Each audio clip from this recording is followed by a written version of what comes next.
morning or afternoon or evening, wherever you are in the world.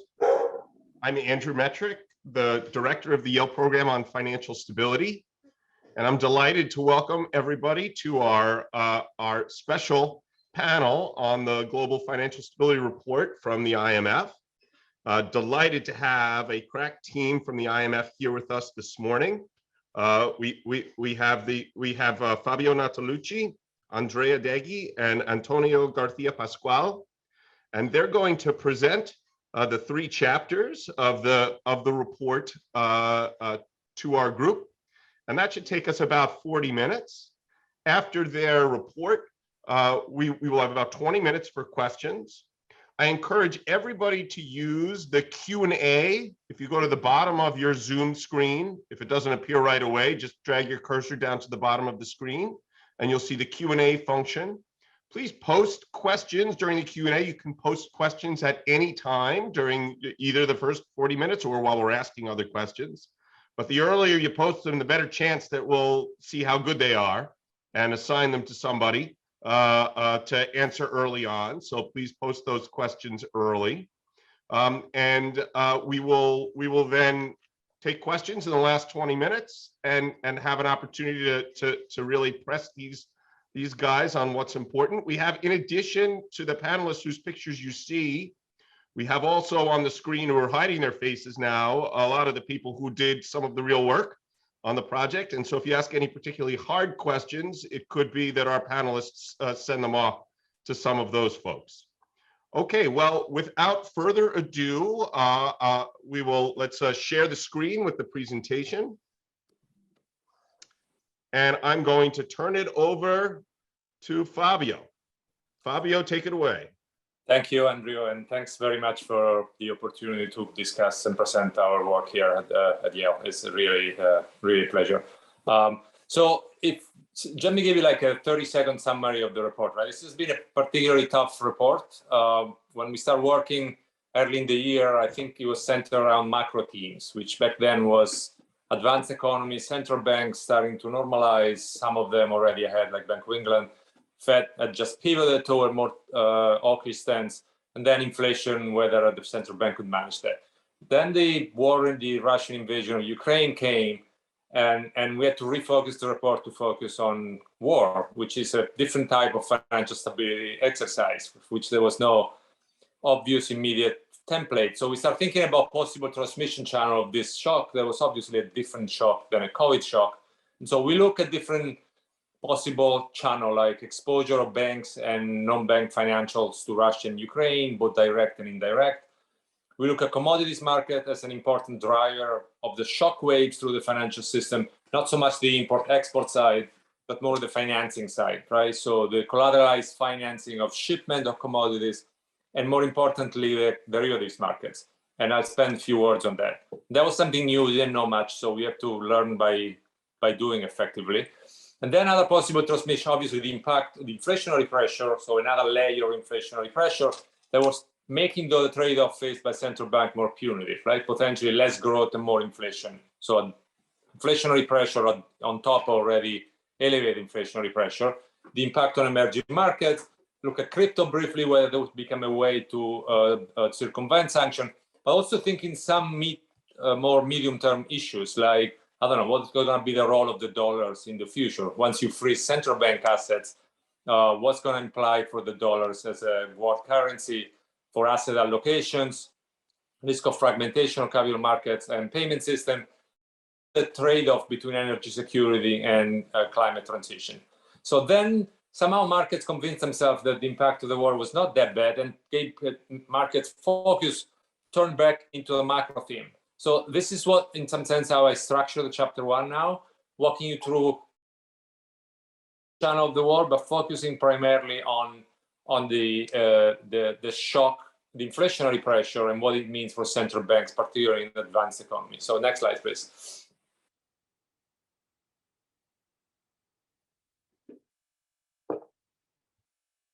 If you can, thank you. Okay, so one quick way to assess the impact of the war on financial markets is to look at financial condition indices, right? So we have in-house financial condition index we produce by region. And so you can imagine that there is a general tightening of financial condition, right? You can see for the US, you can see for the Euro area. Now, that said, at least at the closing of the financial stability report, so in early April, the tightening was evident for US and advanced economies, but at the same time, the level of financial condition was still relatively accommodative.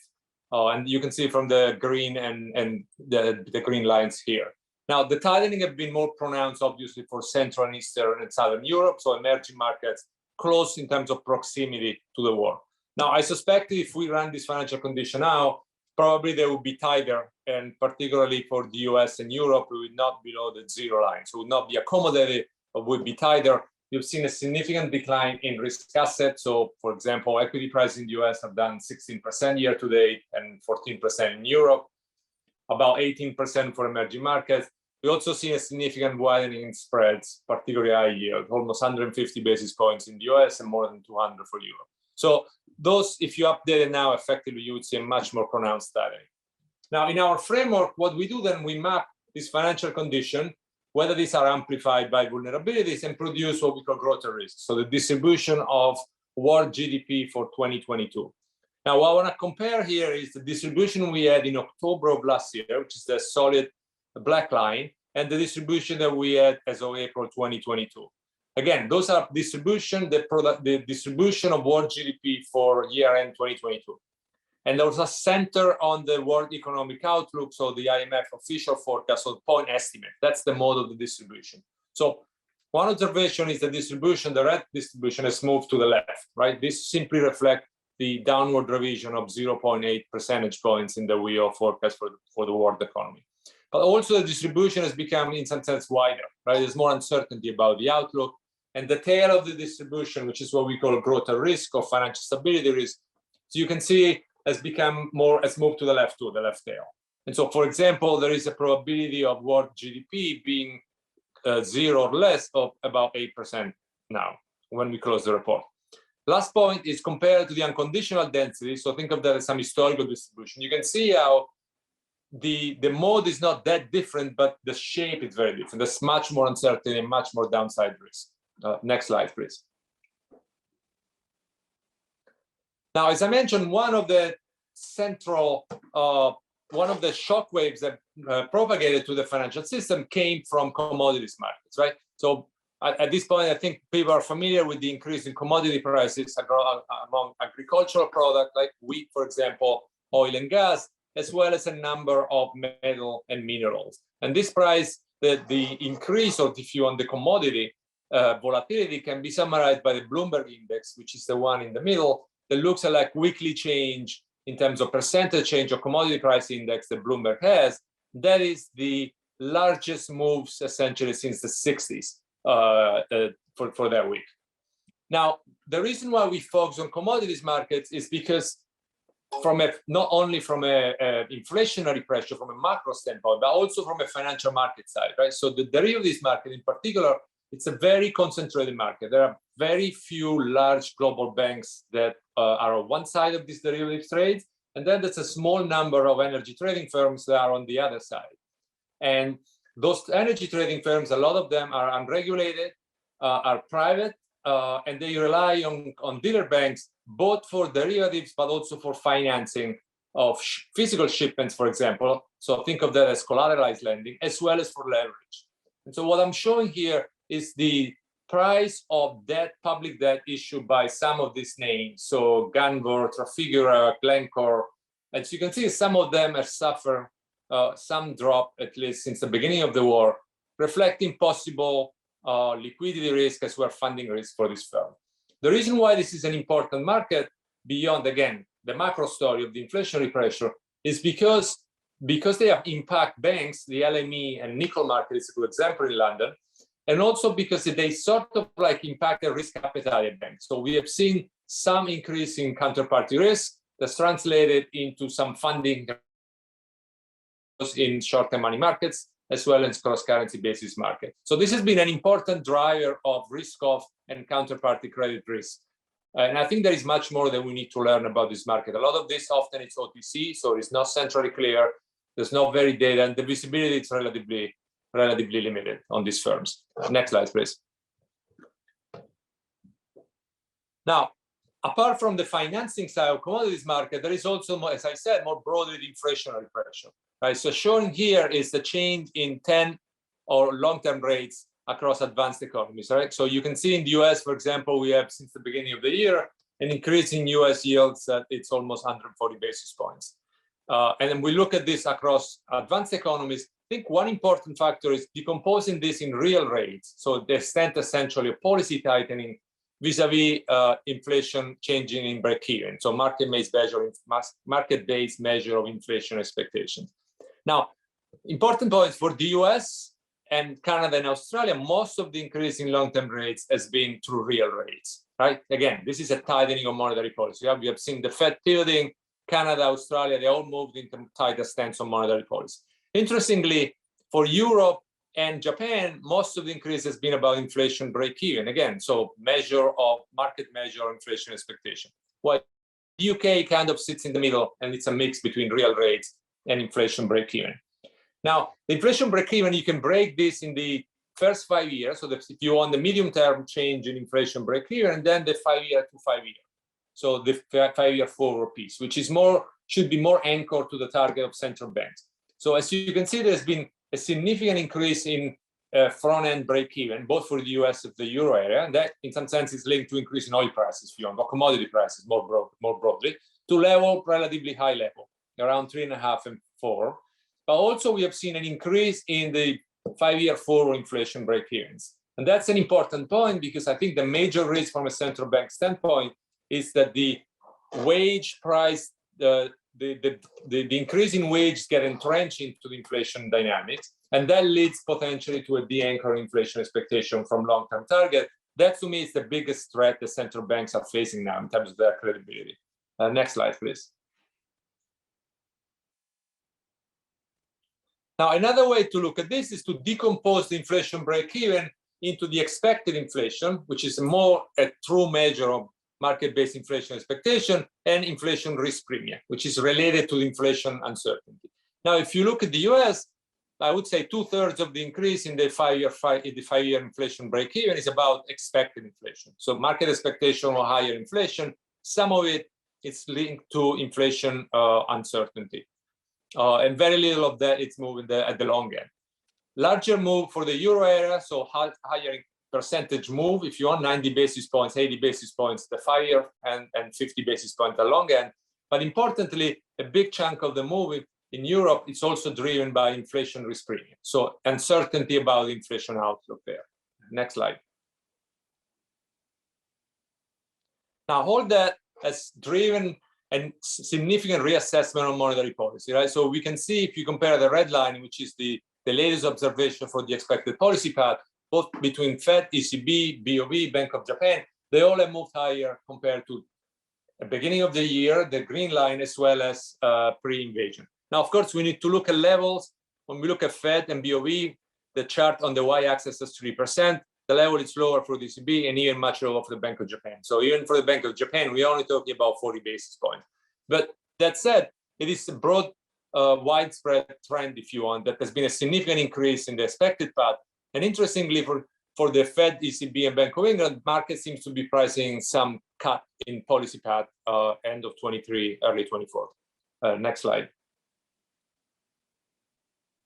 One last point just to assess, again, the extent of tightening. Now, one way to look at where is policy, how tight monetary policy is to look at real rates. And so if you look at the 5-year real rates for the European Union and the US is the red line. So we've seen a significant move upward in 5-year real yields. But again, policy is still very accommodative, right? So one way to look at this is to note that the 5-year real rates is still 50 basis point negative. So the big question is, can central banks credibly bring inflation back to target without generating a soft landing, if you want, but when real rates are still negative, are still 50 basis point negative, or will they need to tighten monetary policy much more and putting a soft landing at risk?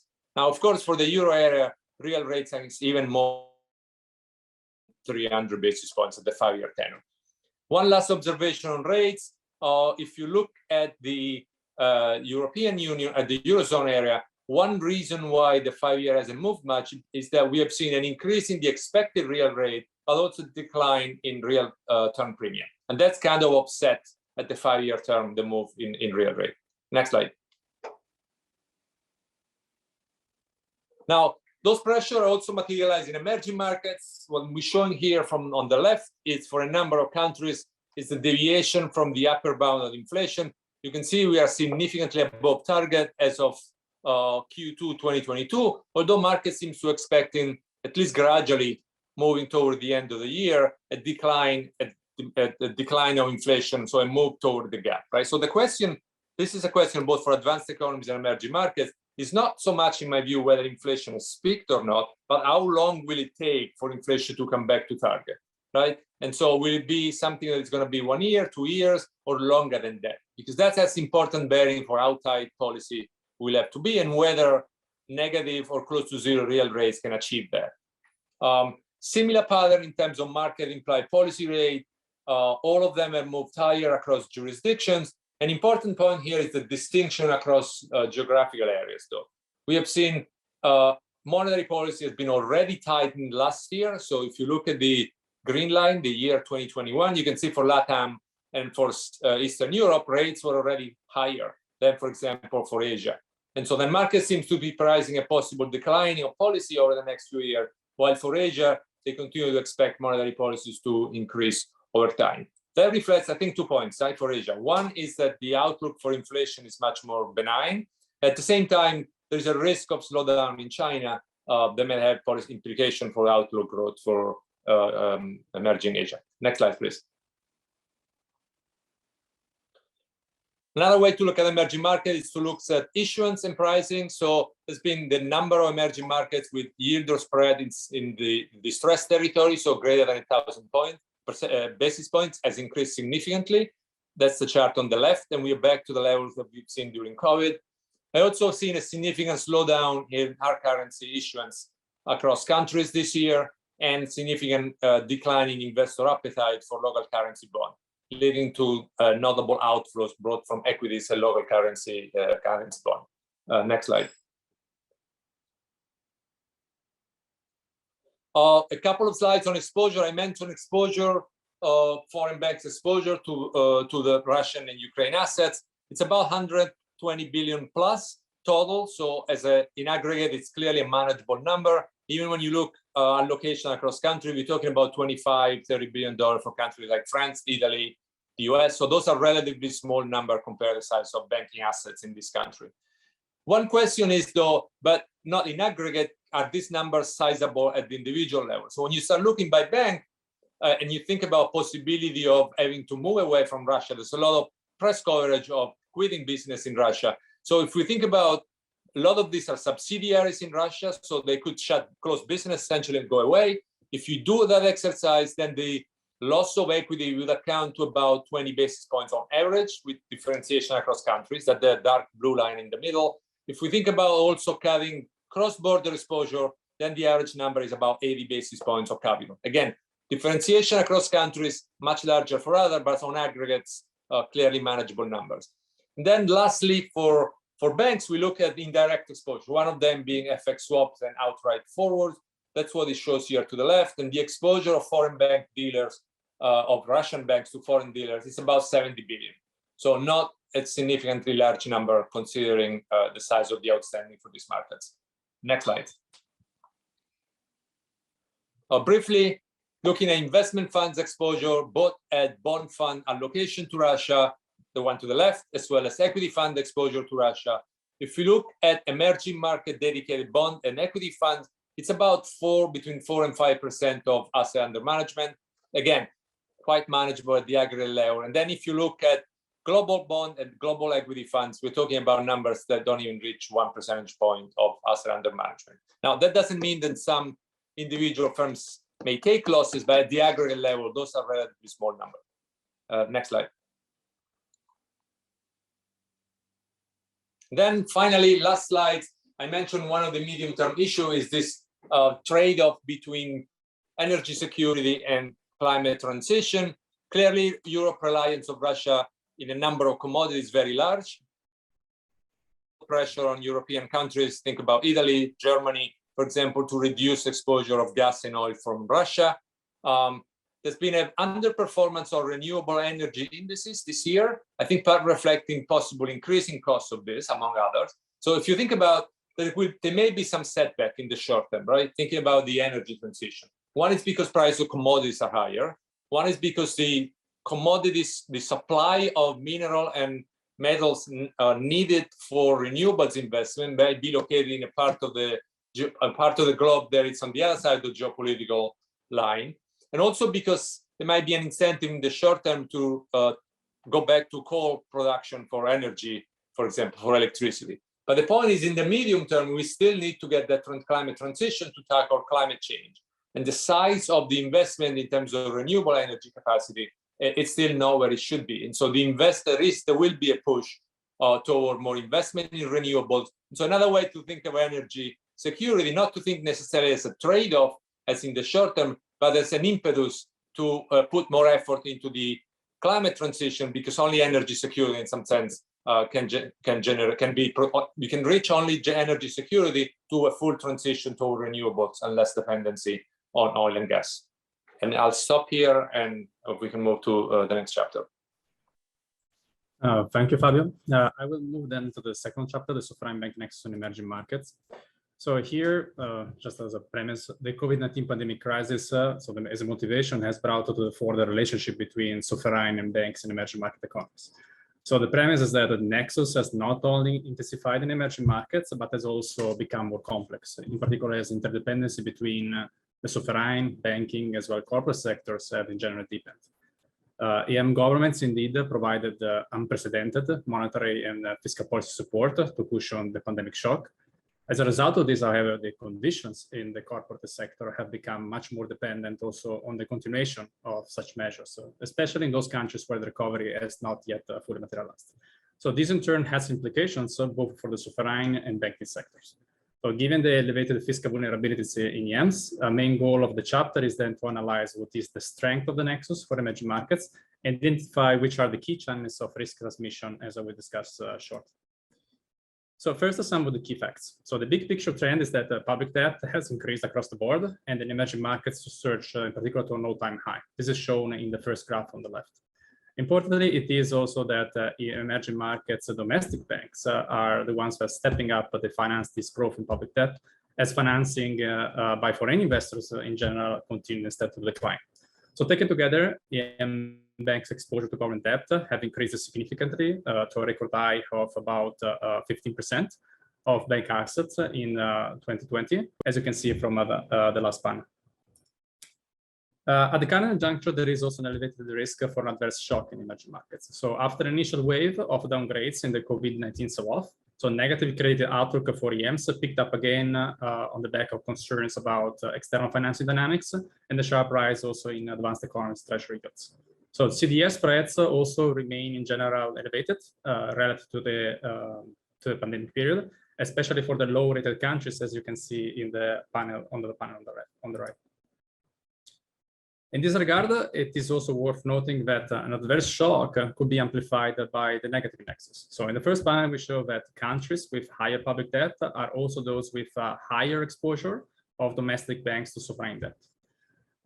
In general, although banks are better capitalized than in the past, a sizable share of domestic bond holding is still market-to-market in major emerging markets, which could lead in principle to immediate capital losses during sovereign distress. So such losses could be also significant given the size of banks' exposures relative to their CET1 capital and their concentration, especially in the low capitalized banking sector, as shown in the second panel.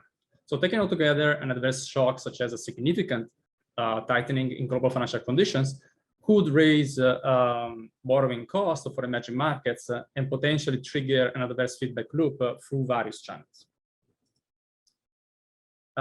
Conceptually, these feedback effects could operate through three key channels. So first, banks and the sovereign are interlinked through the sovereign exposure channel, whereby sovereign stress can inflict direct losses to bank balance sheets through holdings of government securities, as well as indirect losses by, for example, reducing what is the value of sovereign collateral and raising cost of funding.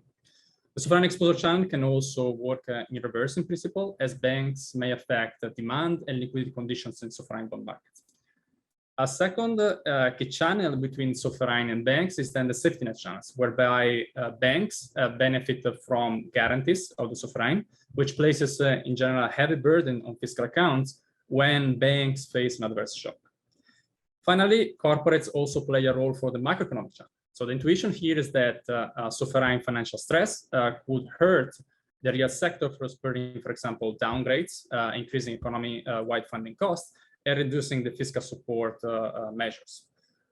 These shocks then to the real sector may impair firms' repayment ability, which could in turn trigger banks to tighten lending standards and amplify overall the feedback loop. So it's against this background that we take two main questions. So first is how strong is sovereign bank nexus in emerging markets? And second, how relevant are the key transmission channels that underpin this nexus?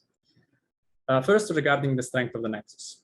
So a strengthening of the nexus in emerging markets had significant macro-financial stability implications in the past. So the first table here shows that banking and sovereign debt crisis and indeed generally been more prevalent in emerging markets than in other country groups over the last few decades. There is also an obvious positive correlation between the default risk of sovereign, the banking sector, and the corporate sector, as measured by their EDF, the expected default frequency, which is shown in panel 2. Generally, the nexus is also amplified during severe strains in global financial conditions. On the panel on the right, indeed, the green line is the rolling correlation between bank and sovereign credit risk, which is shown to spike during the GFC and has further increased also following the COVID-19 crisis. So in the next steps, we provide a broad framework to quantify what is the strength of the nexus in emerging markets. So this framework allows us to estimate what is the impact that the sovereign banking and corporate sector have on each other, including the direction and the strength of this relationship. So for each economy, we estimate a model where shocks across sectors are identified through changes in the volatility of the underlying variables. Our results show that there are significant feedback effects within the nexus, but also that the strength of the links varies between different sectors, as you can see in the first panel. For instance, we find that the sovereign default risk spills over, in fact, banks more prominently than shocks originating from the banking sector affecting the sovereign. We then further extend the model to show that the tighter global financial conditions have a large and long-lasting effect on default risk in different sectors. So the effect on sovereign and the banking sector default risk are particularly pronounced for countries with a higher public debt and also larger bank exposure to sovereign debt, as shown in the panels on the right.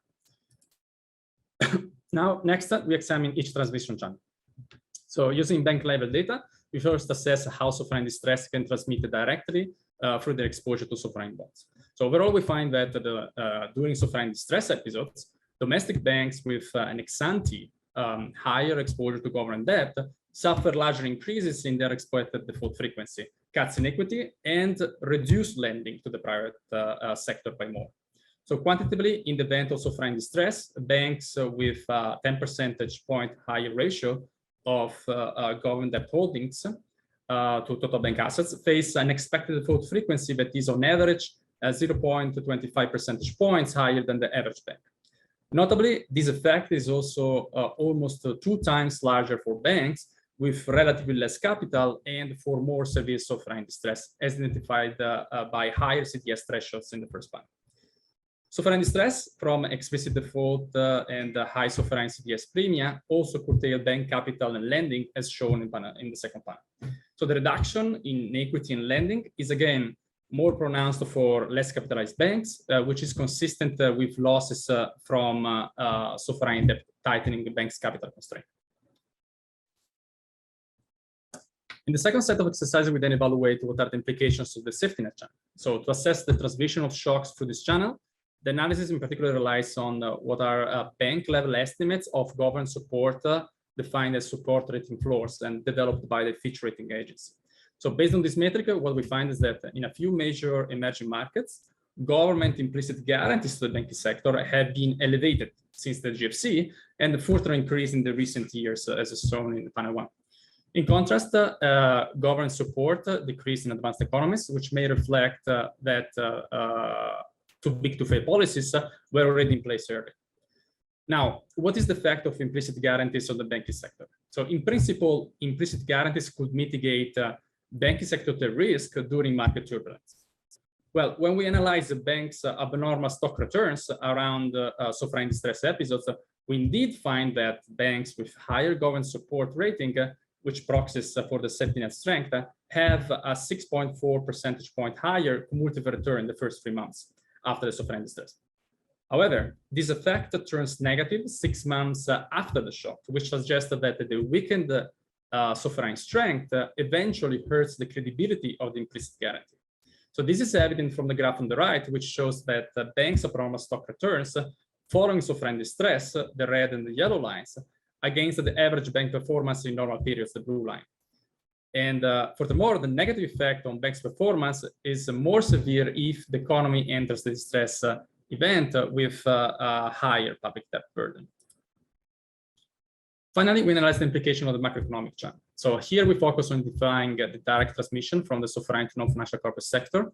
Specifically, we make use of the symmetric effect of sovereign downgrades on corporates with different rating. So the intuition is that the wide downgrades of firms and sovereigns may generally be driven by a deterioration in economic fundamentals. Sovereign downgrades are more likely to cause the downgrades of highly rated firms because of rating agencies' selling policies.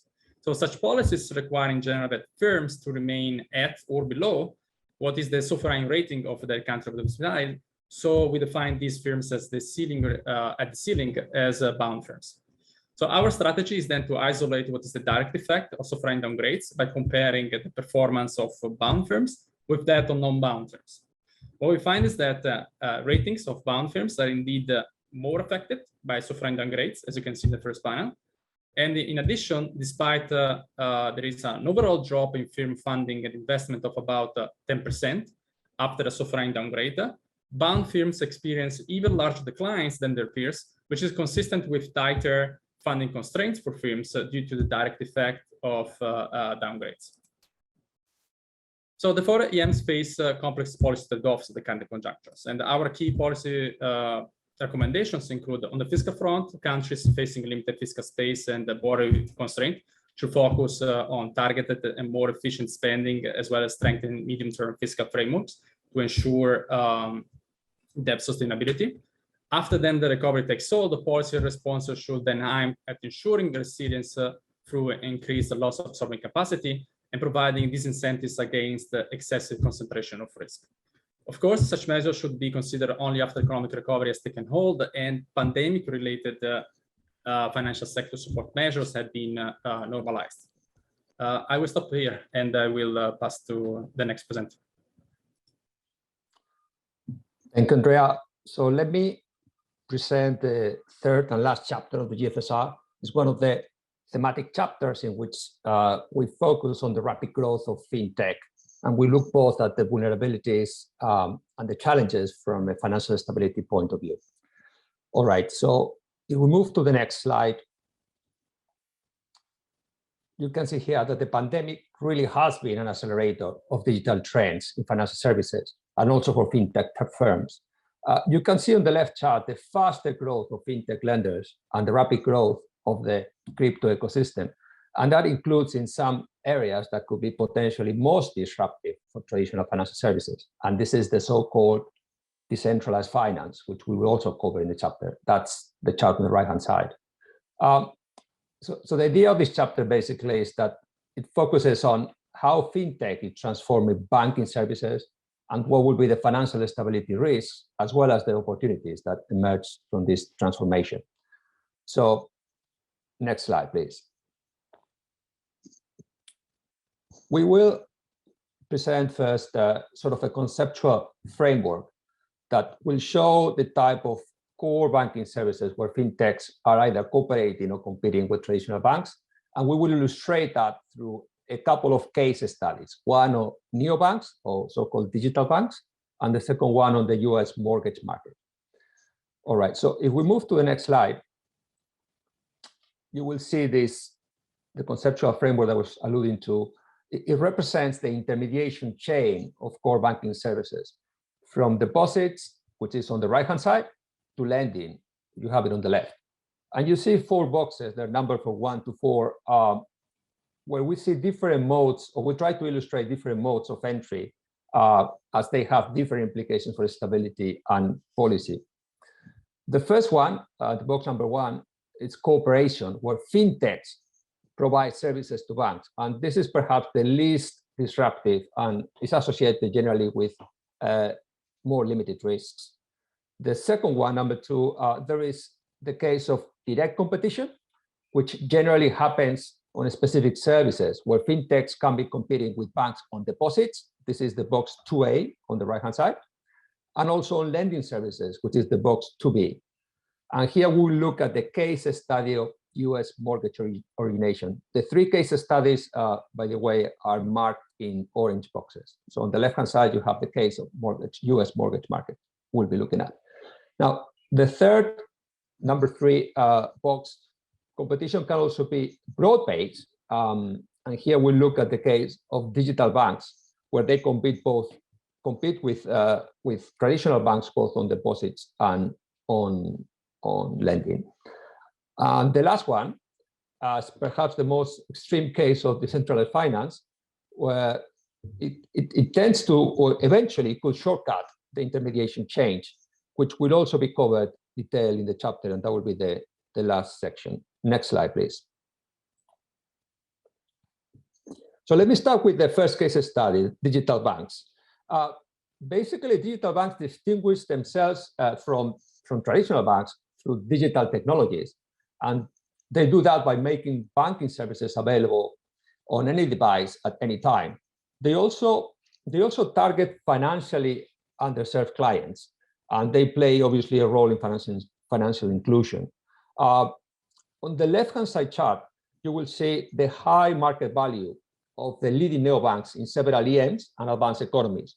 And you will see there that it's close or even higher than the market capitalization of traditional peers in local markets. Note that these market valuations as of January 2022, obviously we have the case of Russia, we have the leading neobank and the leading domestic bank, and obviously those valuations have changed quite dramatically, in particular for the case of a neobank that was forced to be sold for issues that probably we can discuss later. Now, on the center chart, it shows the expectations for future gains in market share. This is the case of the Korean neobanks. You can see that they expect to continue gaining market share in the coming years. And this is particularly true for the green bar on unsecured retail businesses. I mean, if we were to show you different cases for different countries, the picture that will emerge is actually quite similar. Now, on the right-hand side, you can observe another important feature of digital banks. They tend to serve clients in lower income levels, okay, and they also younger clients. So the summary, sort of the essence of this slide is that neobanks are expected to continue to grow fast, and they tend to grow in riskier credit segments and riskier clients. Next slide, please. So in this slide, I've tried to summarize the main findings of this analysis, and this is based on 37 neobanks globally and 640 traditional banks, and this is done for 18 countries in Asia, Europe, and Western Hemisphere. So the idea is to compare neobanks and traditional banks across different risk metrics. You see on the horizontal axis also that we try to make different groupings. First, we have all, then all the neobanks pre-2010 and the younger ones, and then by different regions, Europe, Asia, and Western Hem, as well as, I think the last 2 groupings is developed markets, DM and EMs. Now, also keep in mind that the way we show this chart here, we try to compare the sort of in a way that we preserve comparability across countries. We're showing the data for neobanks in standard deviations relative to the traditional banks. So the negative parts, or numbers below 0, means that neobanks are worse than the average traditional bank for any given metric in these 3 charts. Okay, so let's start then with the first chart. So the first chart, what it shows is that neobanks, despite of having a higher credit risk profile, as we saw before, targeting business like unsecured credit lending, like credit cards, and younger and less well-off clients, the loan loss reserve coverage is lower than the traditional banks. Actually, you would expect that to be higher if they're in a riskier business, but it's actually the opposite. For a majority, with the exceptions of EMs that we can discuss later. Now, the center chart shows that while their risk-adjusted net interest margin is higher than traditional banks, and it should be higher because they're targeting riskier activities, but once we subtract the income from the securities portfolio, the net income, net of those securities, is considerably lower in many cases than in traditional banks. And this is shown in the green bars. So not only neobanks they seem to be taking more credit risk, they seem to be somewhat underpricing credit risk in several cases. And also they may be taking quite a considerable risk in the securities portfolio to make up for the lower income on the loans.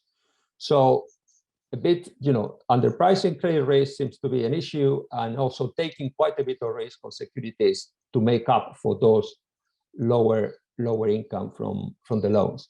On the right-hand side, it shows the coverage of deposits by liquid assets, and this is shown to be lower in neobanks.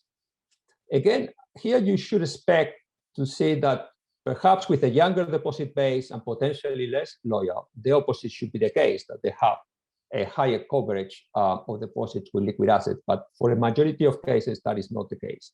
Okay.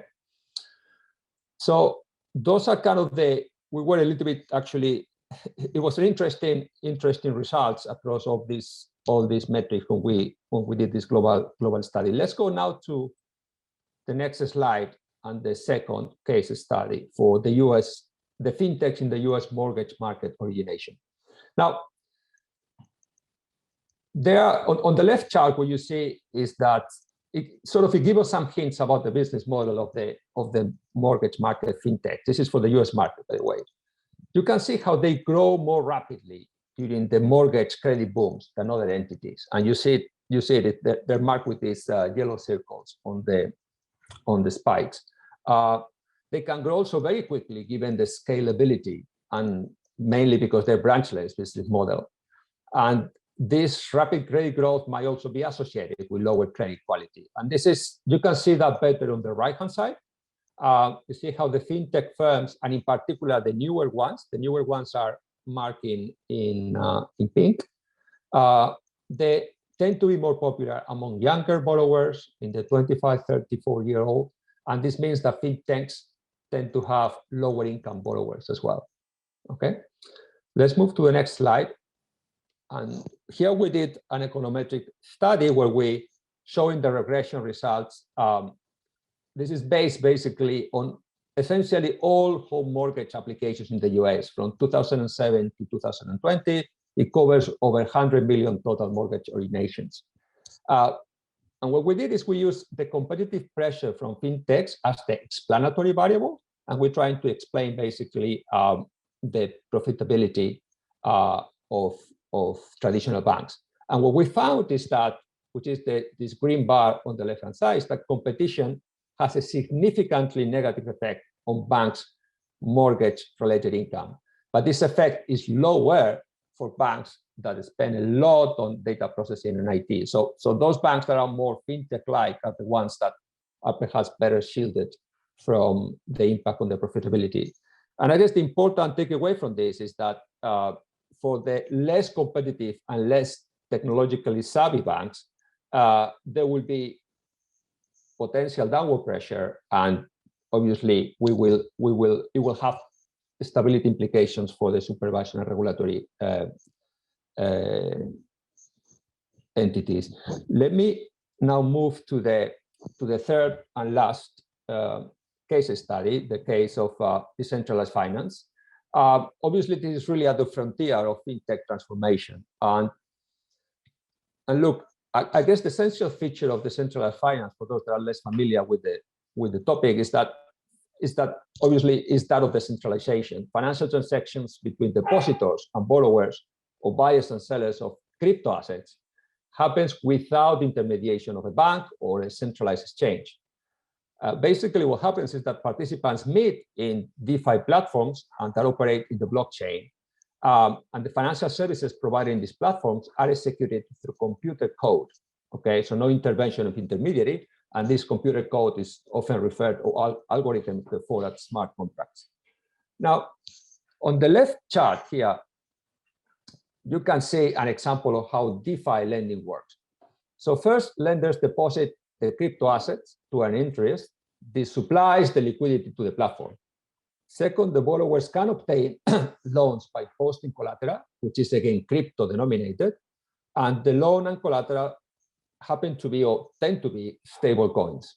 We'll discuss that in a second. If you want, also on the Q&A on the recent event on stable coins. And third, borrowers will repay the loans with interest. Here, it's important to remember that if the collateral falls, if the value of the, for example, those stable coins fall relative to the loan, the position will be forced to unwind, and this is called liquidation. Okay, so in the next slide, we're going to look into the risks and opportunities of this decentralized finance. Let's go to the next slide. On the market risk side, price volatility is possibly the most obvious one. As you can see on the left chart, the often forced liquidations, which increase substantially when the volatility of the crypto assets rises, as the collateral value becomes insufficient to cover the loan. Now, on the liquidity risk side, a critical vulnerability is that of concentration of depositors, which is actually very, very high. You can see on the right-hand side, which only a handful of accounts represent 50% of liquidity. As you see, in some cases, 5 to 10 accounts is over 50% of liquidity platform. As you can imagine, if one of these large providers withdraws the liquidity, the entire liquidity of the platform could be jeopardized, which is what has happened in recent events. Okay, the other important risks that I thought it was interesting to highlight is that of cyber risk and cyber attacks. And this is really critical for decentralized finance. The left-hand side chart shows that cyber attacks have increased substantially in 2021. And this is both in the amount stolen as well as the number of incidents. But the really interesting chart is the one on the right-hand side that shows an event study on the cumulative and normal growth after cyber attacks. The growth or the change in value of the liquidity deposited. As you can see, that 30% of deposits are lost on average, and this is stolen. It's either because they're stolen the attack or as a result of depositors' withdrawal. So this is the average, but basically, when you look at the interquartile range, oftentimes the loss can be up to 90%, and it leads essentially to the unwinding of the entire platform. So this is not just because of the attacks are very successful, it's also because of the issue that we discussed earlier. There's a run on the platform, and given the high concentration, it takes only a few of those to take the money out to actually get the platform in trouble. So it is interesting. You would thought that decentralized finance perhaps has a little bit more of a large number of depositors and users, and therefore concentration is less of an issue, but concentration of liquidity is actually extremely high in these platforms. So let me just conclude by mentioning a couple of sort of our key takeaways from this analysis on chapter 3. I think on the policy side, the policies, in our view, should target both fintechs and incumbents proportionately, so trying to get a level playing field here.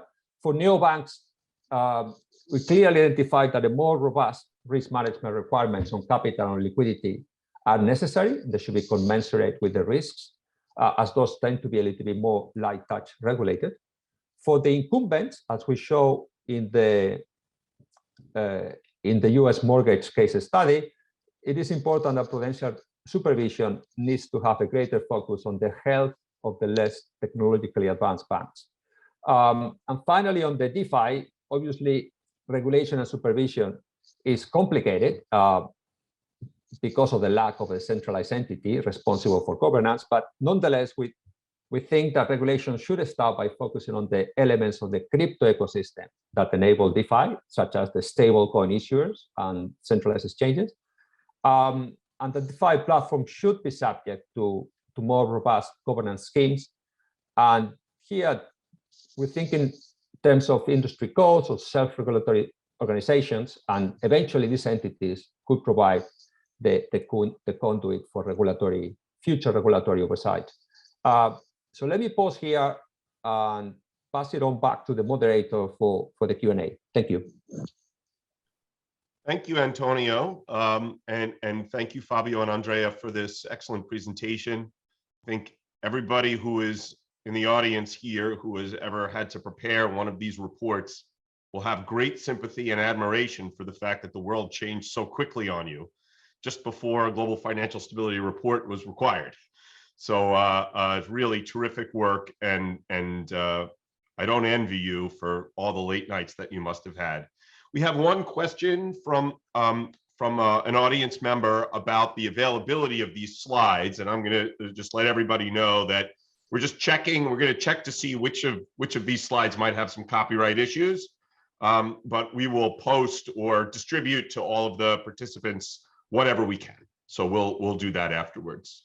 We have a question from Miho Tanaka, and Miho, who is writing to us from Japan, asks quite naturally, is a little worried, and says, regarding the sovereign bank nexus, the GFSR mentions the risks manifested in advanced economies in the past. Does the IMF think the risk of the sovereign bank nexus is present or still present in advanced economies in addition to emerging economies? So Andrea and anybody else, any thoughts on that? Yeah, of course, with the focus on emerging markets, we don't imply that the risk of the sovereign bank nexus are limited only to these countries, but as also the questions is mentioning that these risks have manifested in the past, they're still present also in advanced economies. Now, why we focus on emerging markets, however, is that compared to advanced economies, emerging markets are in general more susceptible, for example, to an increase in sovereign bank nexus related to pre-pandemic threats. And this is because of several factors, including, for example, higher bank sovereign exposures, the lower expected growth of the economy, and the greater also refinancing risks. So in particular, refinancing risks are higher in emerging markets, given that the shorter average maturity profile of the public debt compared to advanced economies, and a higher share in general of public debt denominated in foreign currency, especially US dollars. And also the raising of sovereign spreads amid the current conjuncture, the worsening of the sovereign credit outlook. So the emerging markets, therefore, are particularly vulnerable if also the conflict between Russia and Ukraine drags on, and the cost of the global economy and the financial system starts to get more and more severe. So rising inflation is another concern. So EM central banks then in the past have permanently hiked the rates last year to head off what are inflation and may face further rate hikes, putting the recoveries further at risk. So an additional concern for emerging markets related to advanced economies is that there are increasing pressures for capital flows. So over the longer term, probably we have also challenges due to the scarring effect of the pandemic. So these scarring effects are expected to be much larger in emerging markets than advanced economies, which reflect overall more limited policy support and generally slower vaccination with, again, the output which is expected to remain below the pre-pandemic threat throughout the forecasting horizon. So all these reasons, so that's why we focus more on emerging markets, but this doesn't imply necessarily that risks are not present in advanced economies. Thank you, Andrea. I can add sure, one go ahead, quick Fabio. thing. And I was going to say that if you're interested in the focus more from an advanced economy standpoint, a few years ago, we have done a chapter that it was more centered on advanced economies. Now, of course, you could update that, and obviously debt levels are higher, fiscal position are in a different position than they were a few years ago, but we have thought through those issues. If you go back a few years, you'll find a chapter on the fund website. Thank you. Fabio, the next question I think is for you. So keep your camera on.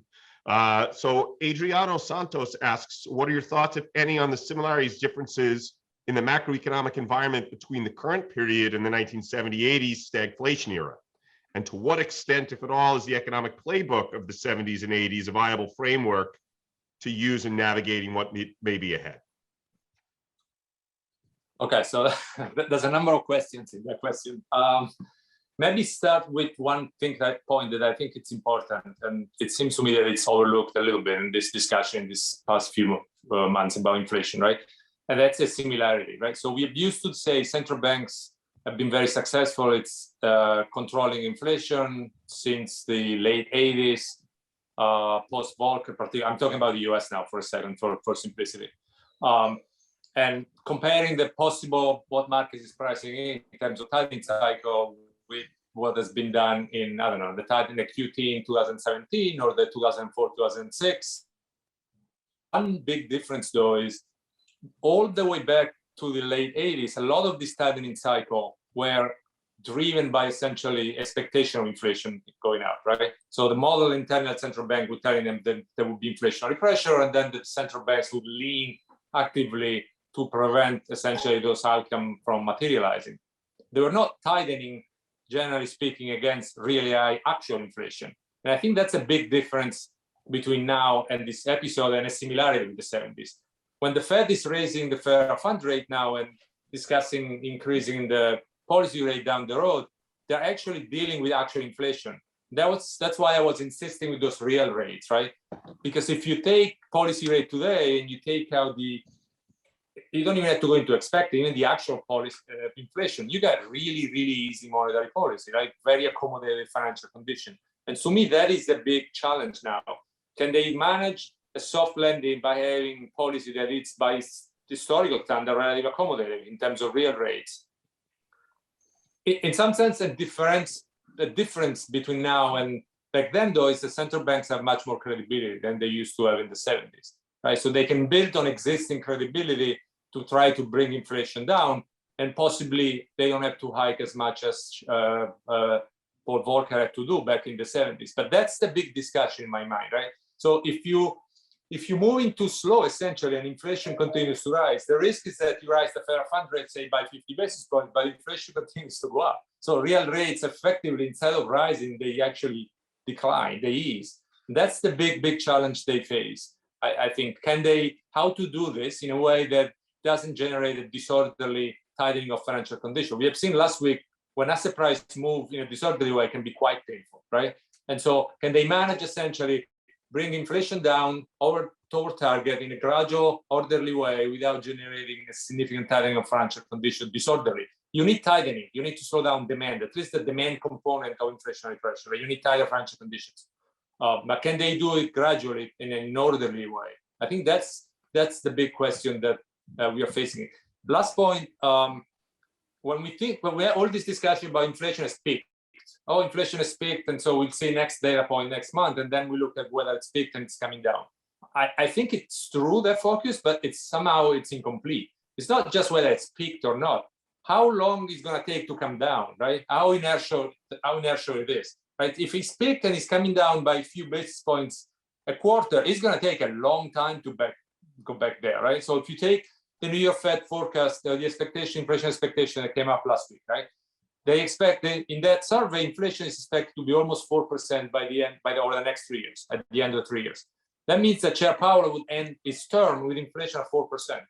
Now, yes, maybe it's peaked now, but boy, it's going to be sticky and high for so many years. And the risk there that it really gets entrenched into the inflation dynamics, wage growth, and then inflation expectation get unmoored. That's the big challenge to me. Great, thank you.